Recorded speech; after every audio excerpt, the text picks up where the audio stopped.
Canadian anti-stealth tracking technology kept secret for over 40 years. In 1990, a team in Vancouver, Canada, was able to passively track in real time the re-entry and landing of the Space Shuttle Discovery from a distance over 5,000 kilometers away until it landed and rolled to a stop 1,600 kilometers away from the detector. This tracking technology was not new, just the item being tracked was, and it provided insight into the ultra-long range of the detector and immediate speed of the signal they were tracking. The detection instrument was less than 1 meter in length and height. Donald Hings, a Canadian scientist, is recognized as the inventor of the walkie-talkie in 1937, just prior to World War II. He had over 50 patents, but what he felt was his pinnacle achievement has been kept secret from the 1980s, as it can instantly track all manner of aircraft, including stealth and hypersonics, up to and well over the horizon. Hings was considered a leading expert in radar. He invented the technology used for the DEW line, Distant Early Warning Line, operated by the North American Aerospace Defense Command, or NORAD for short, for over 30 years. Guy Kramer, the president and CEO of Hyperstealth, is Hings' grandson and was Hings' research assistant from 1986 to 1991. Guy has since followed in his grandfather's footsteps with 12 issued patents, containing 426 claims with 4 more patents approved, but not yet issued, with a further 139 claims. Kramer realized in 1985, prior to assisting his grandfather, that Hings' method would also work on detection and tracking of every stealth aircraft, and convinced Hings not to publish as it could ruin the multi-billion-dollar American stealth programs that were active or in development. Hings concurred. Hings received the Order of Canada in 2001, the highest honor for a civilian Canadian, and passed away in 2004 at age 96.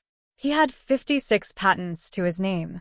Kramer has been keeping Hings' biggest secret for decades. In March 2022, he broke his silence, releasing the paper explaining why it works, but not how it worked, stating the following: "A month ago, releasing this paper was unthinkable, so was a Russian war with Ukraine. Now that there is a clear and present danger, it's time." Hings had developed an instrument which picked up all manner of aircraft in flight around Vancouver, Canada, and it wasn't done with radar. It detected the propagation of atmospheric ions.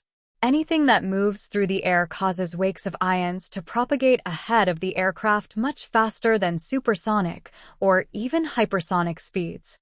The instrument could detect and track a commercial airliner for over an hour in flight, which is well over the horizon, and functioned passively with no outgoing signal, whereas radar and LiDAR are active and must send out a signal and are limited to line of sight. There are a few exceptions with over-the-horizon radar, but these are very large systems like HARP and HIPAS in Alaska. The Hings and Kramer team also detected and tracked military and civilian helicopters and small private planes for over 6 years. Kramer says that they became quite good at being able to tell the difference between different makes and models of aircraft just from their signatures, without any computer analysis. The team was also able to track the entire 2-hour flight of the supersonic Concorde jet when it flew out of Vancouver, over the Pacific Ocean, where it went supersonic for over an hour and then returned and landed back at Vancouver Airport. It was marketed at the time as the flight to nowhere. Kramer explains the significance of the landing track of the space shuttle. "There are a few things we can take away from this re-entry and landing of the Space Shuttle Discovery detection event. There was no apparent lag between any of the maneuvers and detection time. The shuttle has to make those 4 S-turns at precise times. Prior to landing, the Space Shuttle is a hypersonic glide aircraft entering the atmosphere at Mach 25. This means that hypersonic weapons and aircraft above Mach 5, which is around 3,853 miles per hour, can be detected and tracked, even if they are gliding unpowered and regardless of their maneuverability in real time. Cruise missiles that fly low to avoid radar detection could also be tracked and thereby intercepted, as height has no bearing on detectability. This also applies to Special Forces aircraft and helicopters that use stealth or fly low to avoid detection. This was mission STS-31, when the Space Shuttle Discovery carried the Hubble Space Telescope and placed it into orbit. Kramer continues, "The ions themselves don't travel at these high speeds from the shuttle to our instrument sensor, but they cause a wavefront that propagates away from the craft at what we estimated to be at about 1/3 the speed of light, which is, for argument's sake, immediate. If we look at tidal waves or tsunamis as an analogy, the water particles don't move at 500 miles per hour. They can't, but the wave itself does." The Canadian government has ruled that it is non-classified, and Guy is not limited with who he can deal with other than countries that no Canadian company is allowed to deal with. Guy had set a 2-year time limit for the U.S. government or U.S. defense companies to acquire it, which just passed. The Five Eyes countries, Australia, Canada, New Zealand, the United Kingdom, and the United States, were going to be the next to be able to potentially acquire. However, as two of the five, Canada and the US seem uninterested, Guy is going to skip the Five Eyes time limit and open it up to NATO countries, many of which have begun to rethink their own internal defensive capabilities amid the previous 2 years of variable support from some NATO countries to Ukraine.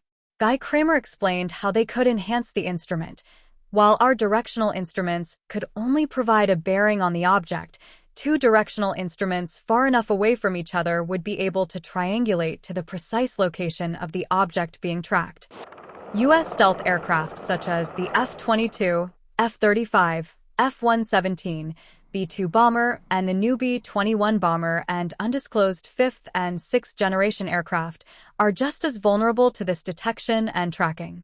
Previous research conducted by Hings in the 1960s demonstrated his early instrumentation had the ability to track ships and submarines. In this case, the submarine USS Kramer with the designation SS-323 was sent up to Vancouver for that testing, which Hings successfully tracked. Hings learned in the 1980s that a U.S. defense company tried to duplicate his results without his knowledge, but were unable to do so. In 2013, Guy was asked by the U.S. Naval Research Lab in Washington, D.C., to speak to their counterparts in Canada about this technology.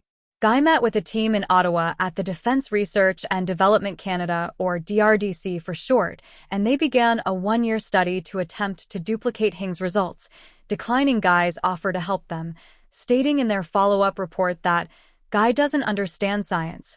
They too were unable to duplicate the Hings-Kramer results, and Guy believes he knows why.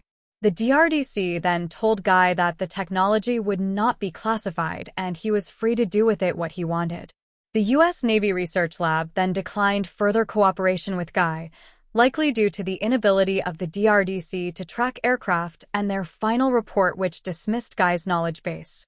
10 years later, in 2024, Guy Kramer now holds 11 patents in the field of optics, with over 400 patent claims granted, with a light-bending material which has demonstrated the ability to make a target invisible, a solar panel amplifier which can triple solar panel output, a laser splitter which can split a laser into over 10 million lasers, and a holographic-like video display system.